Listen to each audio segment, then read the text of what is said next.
8월 1일 날 첫날 코스피가 120포인트 빠졌잖아요. 하지만 어쨌든 방향성이 매도로 좀 바뀌었다라는 거, 그게 오늘 최근에 시장 수급적인 측면에서 좀 도움이 안 된다. 하지만 어느 정도 조정이 필요한 상태였다. 또 노랑봉투법 이런 것들이 어쨌든 증시에는 조금 부담이 되는 이슈인 게 분명하고, 제가 생각하기에는 올해 안에서는 가장 고점을 찍을 수 있는 포인트가 나오지 않을까. 3200대가 오면은 현금 비중이 좀 많아져야 된다고 생각하고 있었는데,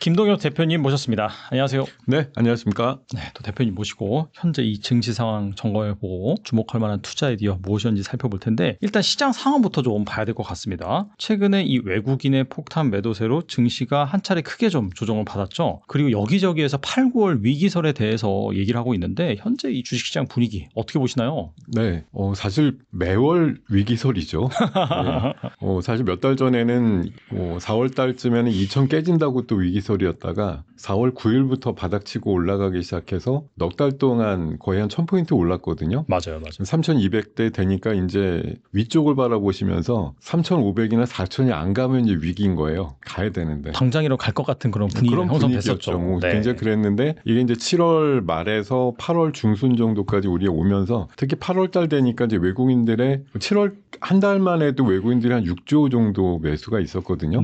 근데 이제 8월 달 들어서는 기억하실 거예요. 8월 1일 날 첫날 코스피가 120포인트 빠졌잖아요. 그렇게 시작을 해서 사실 저도 약간 이걸 믿을까 말까 하지만 그 달에 첫날 움직임이 사실 그 달을 거의 좌우한다라고 저는 생각하고 보거든요. 그래서 네. 지난 4월 달부터 7월까지는 그 월 초에도 움직임이 괜찮았는데, 월이 바뀌자마자 8월은 좀 심상치 않다 이런 생각이 들었고, 말씀 주신 대로 외국인들의 절대 수량이 큰 건 아니지만 어쨌든 방향성이 매도로 좀 바뀌었다라는 거, 그게 오늘 최근에 시장 수급적인 측면에서 좀 도움이 안 된다. 개인들 위주로 계속 하는 그림들만 나오게 되면 이게 지수가 뻗어나가긴 상당히 좀 힘든 장이다 이렇게 생각이 드는 게 맞고요. 다만 우리 시장이 지난 4월 달에서 말씀드린 대로 넉 달 동안 글로벌 1등이다 할 정도로 세게 올랐잖아요. 그러다 보니까 이제 한 1000포인트쯤 오르면 사실 좀 자연스러운 조정이 있을 만한 상황인데, 공교롭게 지금 상황에서 미국을 비롯해서 일본이라든가 대만 이런 데가 또 신고가 내고 막 이러니까 요즘 이제 맨날 얘기들 하시는 게 또 우리나라장만 또 왜 안 가느냐 이렇게 말씀들을 하시는데, 일본 롱이고 한국 숏이다 이런 말도 있던데 보니까. 네. 적어도 제 생각에는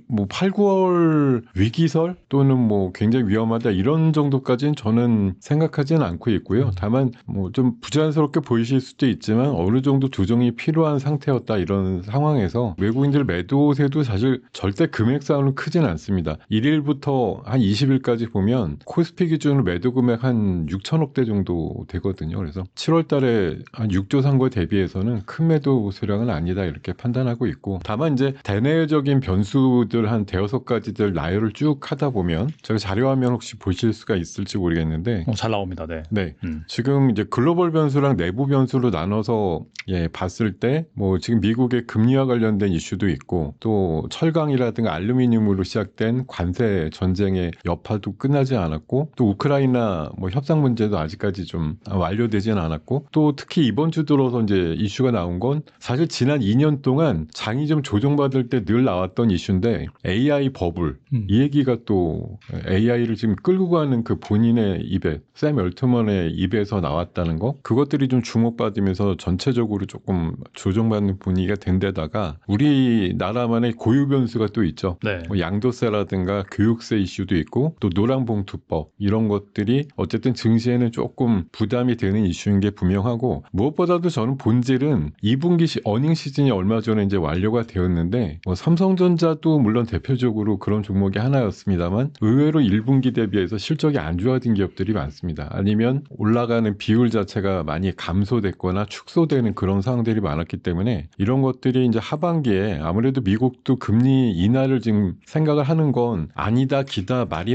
않아도 어쨌든 경기 침체 쪽의 분위기가 좀 있다라는 상황이라서 하반기 우리나라 기업들의 실적에 대한 부담감 이런 것들도 최근에 조정의 한 가지 이유다 이렇게 보고 있습니다. 보니까 뭐 세제 말씀하셨는데 구체적으로 좀 얘기해 보자면은 네. 대주주 요건 강화, 그다음에 기대 못 미치는 분리과세 혜택, 여기에다가 노란 봉투법 뭐 이런 것 때문에 이런 것들이 뭐 한국 경제에 어떻게 본다면은 그 뭐 탄력을 좀 둔화시키고 그다음에 기업들의 이익이라든지 약간 불확실성을 좀 가중시킨다. 뭐 이러면서 뭐 해외 IB들이 최근에 뭐 방한해 가지고 약간 뭐 얘기하는 것도 좀 있고. 네. 어떻게 보세요, 이런 거는? 사실 어떻게 보면 왜 이렇게 뭐 저는 그 한마디로 요즘 얘기 나오는 거 쭉 해서 한마디로 정의하자면 이 황금알을 낳는 오리 배를 왜 자꾸 가르려고 하지 이런 생각이 좀 많이 들거든요. 그러니까 작년까지 우리 시장만 안 놀랐다, 내내 빠졌다 이런 시장에서 어쨌든 우리나라 고유의 가치가 있는데 그거 대비해서 뭐 심지어는 동남아의 어떤 증시보다도 훨씬 못한 밸류를 시장에서 평가받고 있다 이런 상황이었기 때문에 올해 어쨌든 4월부터 시작된 뭐 새 정부의 기대감이든 어떤 밸류업에 대한 기대감이든 이런 것들로 인해서 어쨌든 쭉쭉 올라가면서 신이 좀 나는 장세가 연출이 되었었는데 이게 전체적인 과실을 따먹기도 전에 자체적으로 그냥 스스로 무너지는 모래성 같은 그런 느낌이 있고요. 일각에는 그렇게 표현하더라고요. 뭐 국회와 저기 청와대와 모든 관리들이 우리나라 증시를 끌어내리려고 굉장히 노력하고 있다 이런 식으로까지 얘기할 정도로 설익은 법안들 가지고 좀 강력하게 밀어붙이는데 저는 뭐 대표적으로 물론 노란봉투법의 본래 취지가 물론 있죠. 근데 얘기할 때 이거를 뭐 선진국 수준으로 맞춘다라고 자꾸 얘기를 하시더라고요. 근데 지금 흔히 말 선진국에서 우리나라 와서 일하고 있는 뭐 암참이라든가 그 유럽, EU 상위 같은 데가 노란봉투법이 통과되면 떠나겠다 이런 식으로까지 강하게 얘기를 하고 있거든요. 이게 선진국에 관련된 어떤 수준의 레벨로 뭐 노사관계 정립을 위한 법이 잘 만들어진 거냐에 대해서 조금 의구심이 있는 부분도 그렇고 대주주 그 과세 관련해서 50억의 현재 수준을 10억으로 낮춘다고 하는 이제 기재부 쪽에 원래 방침이 뭐 철회된 것도 아닌 것 같으면서 계속 시장의 간복이 지금 뭐 총리부터 해가지고 나오는 발언들은 전부 다 시장 상황을 면밀하게 지켜본 다음에 결정하겠다. 제풀에 그냥 주저앉는 그런 장을 기대하는 건지 아니면 이게 시장이 지금 막 폭죽을 터뜨려서 세게 올라가면 안 된다는 시간을 좀 재고 있는 건지에 대한 수준까지 좀 의심이 들 정도의 상황이다 이런 생각이 들고요. 어쨌든 교육세 이슈도 또 증권이라든가 은행 쪽에 0.5% 내고 있는 교육세를 갑자기 2배 내라고 하는 수준까지도 부담이 되고 그러니까 말씀 주신 대로 지금 해외 글로벌 IB들이 깜짝 놀래가지고 아니 코스피 5천을 보내겠다는 나라가 왜 이런 식으로 정책을 갑자기 바꿨지 하는 생각이 드니까 많이 몰려와서 기재부나 아니면은 금융당국이나 이런 사람들 찾아가고 진짜 이렇게 할 거냐라고 물어본다라고 얘기가 많이 나오는 것 같습니다.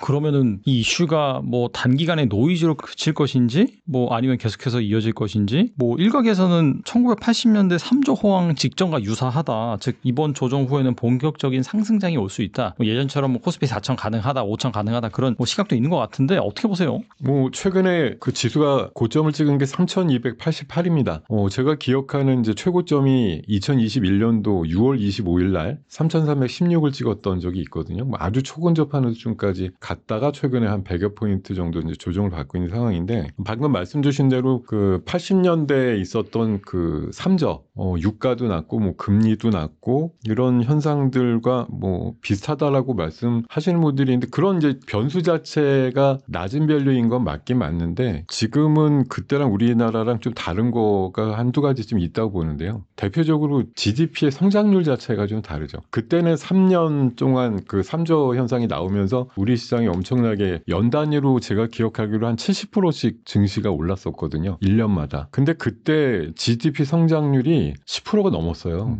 그러니까 뭐 80년대라는 게 사실 우리가 한창 이제 경제를 꽃피우던 시기랑 맞물렸기 때문에 이제 고속성장 수치 자체가 다른 상황이었기 때문에 그런 뭐 유가라든가 금리라든가 달러가 약한 부분들이 우리 시장을 밀어올리는 그런 역할을 한 것 같은데 지금은 뭐 1%대 성장 정도에서 지금 이게 약달러가 되고 뭐 유가가 낮아지고 금리가 낮아지면 갑자기 성장률이 확 붙느냐. 제가 아까 이제 실적 갖고 좀 말씀을 드렸는데 우리나라 시장 같은 경우는 사실 제일 우려가 되는 게 미국의 이런 관세가 결국은 리쇼어링 효과를 만들면서 미국으로 뭔가 좀 생산 기지를 이동시켜야 되는 그런 압박감이 굉장히 생기는 거잖아요. 그리고 이번에 관세 협상에서 다 투자가 될지 모르겠지만 3,500억 불 정도의 엄청난 돈을 어쨌든 모아가지고서 뭐 미국 쪽으로 향한다 이렇게 봤을 때 결국 우리나라에서 자체적인 생산이라든가 이런 인프라가 과연 얼마나 앞으로 더 작동을 하겠느냐 그런 부분이 좀 되게 걱정이 되는 부분이고 결국 우리나라 성장을 못하는 가운데서 지수만 올라간다던가 이런 게 그냥 정책적인 거 그냥 뭐 상법을 고쳐주고 배당소득을 분리과세로 해주면서 엊그젠가 원래 이제 그 세율도 원래 종합과세하면 45%가 최고인데 35를 최고로 해서 했지만 이게 이제 부족하다 이러니까 어떤 의원이 25를 최고 세율로 해가지고 발의한 게 있더라고요. 네. 그 정도 되면 아마 잠깐은 좋아할지 모르겠는데 이게 또 맹점이 있습니다. 배당소득 분리과세가 되는 그 고배당 기업이 현재 기준으로는 한 4, 50개밖에 안 돼요. 아직도 2,500개 중에 한 2,400여 개 정도는 배당이 나와도 너는 고배당 기업이 아니기 때문에 배당 성향이 떨어지고 하니까 배당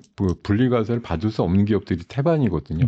그런 것들이 빨리 고배당 기업화되는 게 생각보다 쉽지 않다는 거고 한마디로 저는 그런 생각이 드는 거죠. 기업들이 지금 뭐 여러 가지 어떤 규제라든가 이런 것들에서 여전히 벗어나지 못하거나 그들만의 외침일 수도 있지만 기업하기 너무 어렵습니다. 이런 얘기가 많이 나오는데 무엇을 도대체 가지고 돈을 벌어서 뭐 배당도 많이 주고 그런 주주를 위한 활동을 하면서 이런 것들이 밸류업의 어떤 기본적인 밑받침이 될 거냐 이런 것들의 메커니즘이 작동하기가 상당히 좀 어려운 단계 아니냐. 그냥 우리가 지난 한 4개월여 동안 새 정부가 뭔가 되게 하려고 해서 상법을 통해서 뭐 이사의 그 주주를 향한 의무 강화라든가 이런 것도 한 거가 보여주는 바가 있긴 한데 그거 자체에서 지금까지 올라온 거 이상으로 모멘텀이 생길까 이런 거에 대한 생각들이 드는 거죠. 그래서 뭐 일각에서는 분명히 3절을 기반으로 해서 엄청난 뭐 슈팅이 나오는 장 이렇게 생각하고 있는데 저는 개인적으로는 생각보다는 성장의 이면이 아직까지 완성되지 않았고 지금 이게 성장 동력을 끌어올리기 위한 정책들이냐 이거에 대해서 저는 좀 약간 보수적인 생각을 갖고 있는 상황이라서 지수는 지금 훌륭하게 많이 그래도 올라온 단계인데 여기서 이번에 이제 관세 협상이 통과돼서 일본처럼 한번 반응이 나오든지 뭐 그랬으면 신고가 한번 나왔을 것 같은데 그런 반응도 안 나왔기 때문에 결론은 다음번 이제 9월 달에 FOMC에서 금리를 전략적으로 내림으로써 한번 기대 유동성 효과가 한번 생겼을 때 한번 슈팅이 나오면 그때가 제가 생각하기에는 올해 안에서는 가장 고점을 찍을 수 있는 포인트가 나오지 않을까 그렇게 생각하고 있습니다. 그럼 반대로 생각하면 그때 약간 차익 실현을 하긴 해야 되겠네요. 그럼. 사실 이번에 저는 그 3,000을 넘을 거라고는 생각을 했고요. 뭐 여러 가지 여건상 3,200대가 오면은 현금 비중이 좀 많아져야 된다고 생각하고 있었는데 공교롭게 시장이 지금 3,300은 못 찍고 200만 가면 알아서 또 무너지고 이런 장이 계속되고 있거든요. 근데 이것들을 이제 좀 비트할 수 있는 그런 모멘텀이 생길 만한 게 이미 끝난 얘기지만 일본이 그 미국하고 관세 협상 끝났을 때 일본 시장이 한 4% 움직였거든요. 네네. 그날. 그것과 유사한 흐름이 나왔으면 우리가 한번 신고가가 나왔을 것 같은데 그런 실기를 좀 한 거가 좀 아쉽고요. 아니면은 뭐 다음 주에 열리는 뭐 한미 정상회담에서 관세와 관련된 이슈가 조금 더 우리한테 유리하게 뭐가 작동이 되게 되면 그런 모멘텀이 살짝 생기거나 아니면 9월 중순에 미국의 FOMC에서 뭐 지금이 확률이 좀 왔다 갔다 합니다만 어쨌든 금리 인하의 기대감이 어느 때보다 높은 상태라고 보기 때문에 그때 내리게 되면 좀 우리 시장이 반응하지 않을까 그렇게 생각하고 있습니다. 근데 그때를 차익을 좀 실현하거나 약간 현금 비중을 최소 이상으로 좀 만드는 시기로 만드셨으면 좋겠다 그렇게 좀 말씀을 드리고 싶어요. 시장 얘기 좀만 더 해보자면은 그러면은 그 이후에는 아무래도 미국 같은 경우에도 지금 뭐 경기 둔화 우려라든지 침체 우려 거기에다가 상호 관세로 인해서도 물가 올라가는 그런 시나리오가 얘기가 슬슬 나오고 있잖아요. 네. 그러면은 확실히 그런 부정적인 이펙트가 좀 작용할 수 있다라고 보시나요? 아예 그 9월 이후로 한 뭐 연말이나 연초 이렇게 보시면은 그러면. 그러니까 제 생각엔 그런 거죠. 지금 트럼프 대통령이 파월을 뭐 소송까지 건다고 막 압박을 하면서 금리는 막 내리라고 하는데 이제 파월 뭐 의장의 머릿속을 들어가 보진 않았지만 지금 상황이 어떻게 금리를 내려야 되지? 앞으로 기대 인플레이션이 엄청나게 올라오게 생겼는데 그게 바로 당신 때문이야 이렇게 정말 말하고 싶은 거라고 생각하고 있는데요. 연준의 의원들이 지금 계속 친트럼프계로 바뀌고 있어요. 막 잘리고 맞아요. 네. 뭐 이렇게 돼서 표로는 이길 수가 있을 것도 같아요. 지금 제가 알기로는 보팅이 가능한 사람이 17명인가 이렇게 알고 있는데 지난달에도 이미 2명의 반란표가 나왔는데 연준 역사상 뭘 결정하는데 만장일치가 안 된 적이 한 번도 없었다고 하거든요. 근데 지난달 7월 달에 2명이 금리 내려야 되는데 이렇게 소수 의견을 냈다라는 것 자체가 좀 파장이 있었던 것 같고 9월 달에 열리는 거에선 아무래도 그 사이에 또 교체되는 인원이나 친트럼프계로 변절이라고 할까? 좀 성향이 바뀐 사람들까지 해서 보면 지금 패드워치에서 아마 오늘 기준으로 금리 인하 확률이 한 80% 초반까지 나오는 걸로 알고 있습니다. 그게 지난번에 PPI 나오기 전까지는 100에다가 B컷까지도 한 0.5 정도 확률이 있었거든요. 근데 그게 PPI 나오고 나서 인플레가 다시 올라가는 것 같아. 그러니까 금리를 못 내린다 쪽에 가능성이 높아지면서 80% 초반까지 지금 그래도 80%니까 확률상으로 보면 내린다라고 보는 시각이 많은데 만약 시장이 내릴 거야라고 다 생각했는데 파월이 우겨갖고서 이번에 절대 못 내려 이렇게 만약 9월 중순에 결정해버리면 시장이 어떨까요? 좋아할까요? 아니면은 진짜 내려야 되는데 이번이야말로 기회를 놓쳤어.